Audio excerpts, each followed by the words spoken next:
Hey ABC, it's Greeno. Want to do kind of a quick update. I got like 5-6 records here to show, but it's been a good couple weeks as far as records go. Had a little bit of a health scare last weekend. Everything's good, getting back to normal. But been off for a couple days, just kind of recuperating, if I can get that word out, and listening to a lot of stuff. And just so happens a few things have come in during that time, and stuff came in last week also.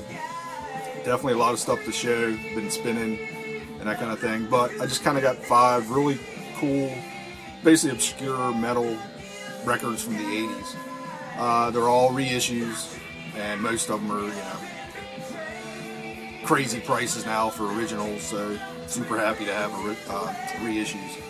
So let's kind of jump into it. Made a little bit of note, or jotted down some notes here, just kind of, so I don't lose my place. First up, what's spinning? Wicca. And these dudes were out of Canada, out of Toronto, and basically put out an EP in '88. This just got reissued on Cult Metal Classics. They did a killer job with it.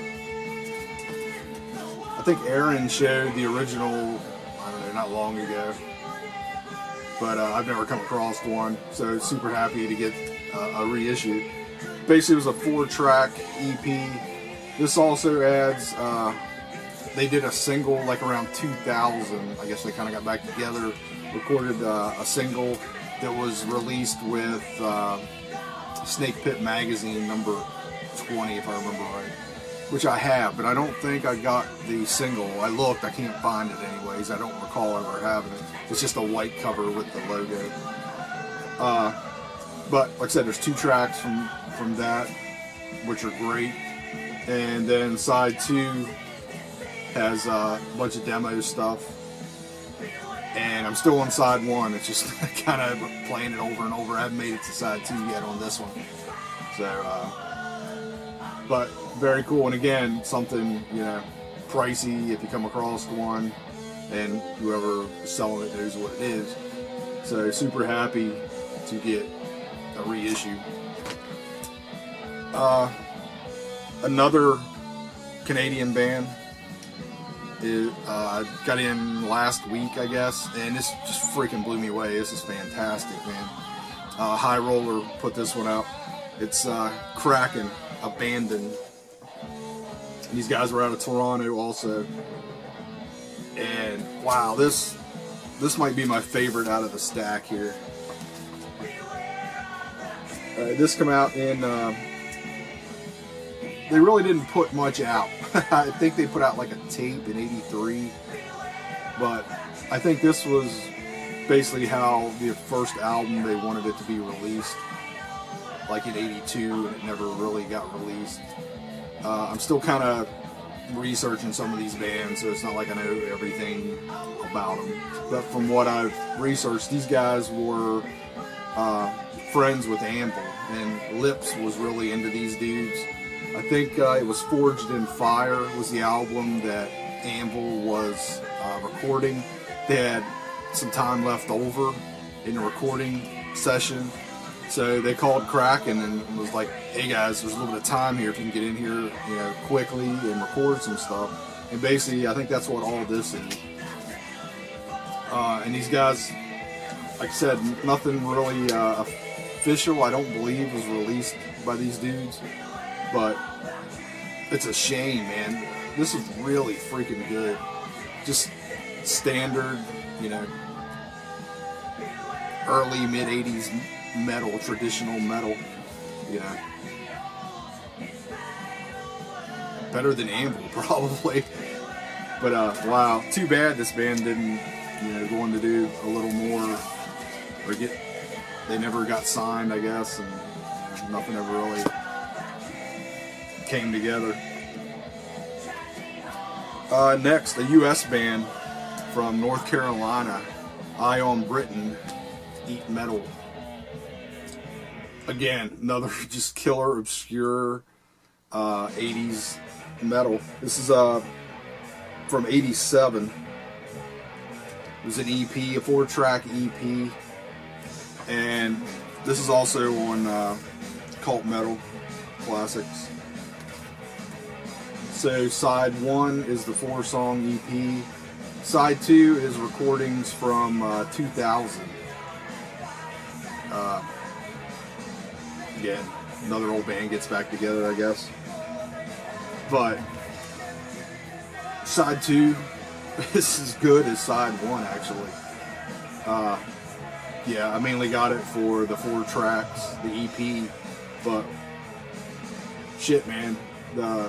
There's actually 3 studio tracks and a live track on side B. The live tracks, you know, live track. But the 3 studio tracks are as good as the 4-track EP from the 80s. See, this was a 300, limited to 300, and 200 of them were on black vinyl, which I think is pretty standard for Cult Metal Classics press runs. So actually, this stuff is, yeah, it's like grab it now or forget about it. And I brought these in from Greece, so you know, it's just going to be kind of like the originals as far as I would think. After they're gone, you know. So if you see anything in here that you're interested in, you may want to jump quick. Next, a band from France, and hopefully I'm saying this right, Marenthal, Prohibition. This came out in '85, full length, but this one, and this is all they had except for a couple singles, and this is on No Remorse, and they added the 2 singles, you know, 4 extra songs on with the album here. Killer, man. French metal's cool, but I've never been a huge fan. Yeah, there's definitely some cool stuff coming out of France in the 80s. But this is one of the better things I've ever heard come out of France.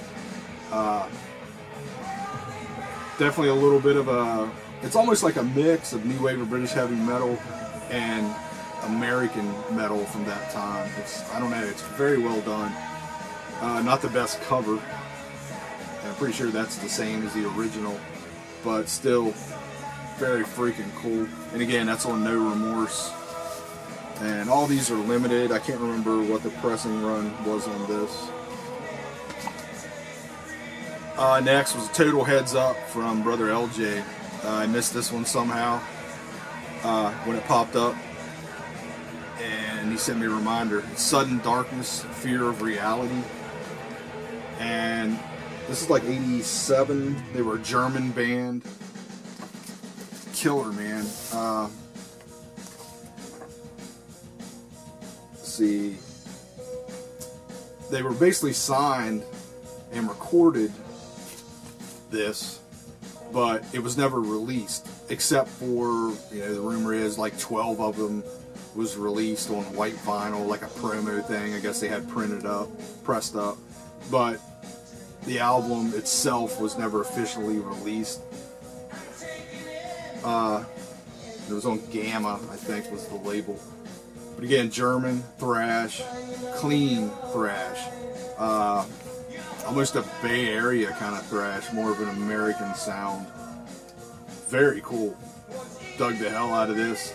Somehow I missed it, you know, when, you know, places we order from, and LJ was like, dude, did you check this out? I'm like, well, no I didn't. I guess I should. And freaking fell in love with it. Really cool. It's limited to 500 copies.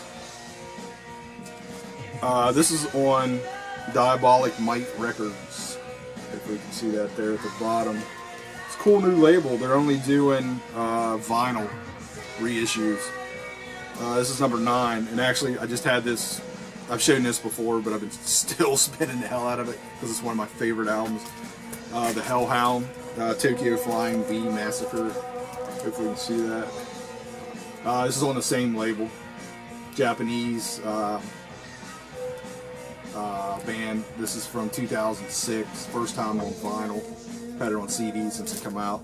But this label's cool. They're doing some cool stuff, and they're doing the second album by these dudes. I can't think of the name of it right now, but not as good as this album, but still cool, and I definitely want to grab it when they put it out, and I think it comes out pretty soon.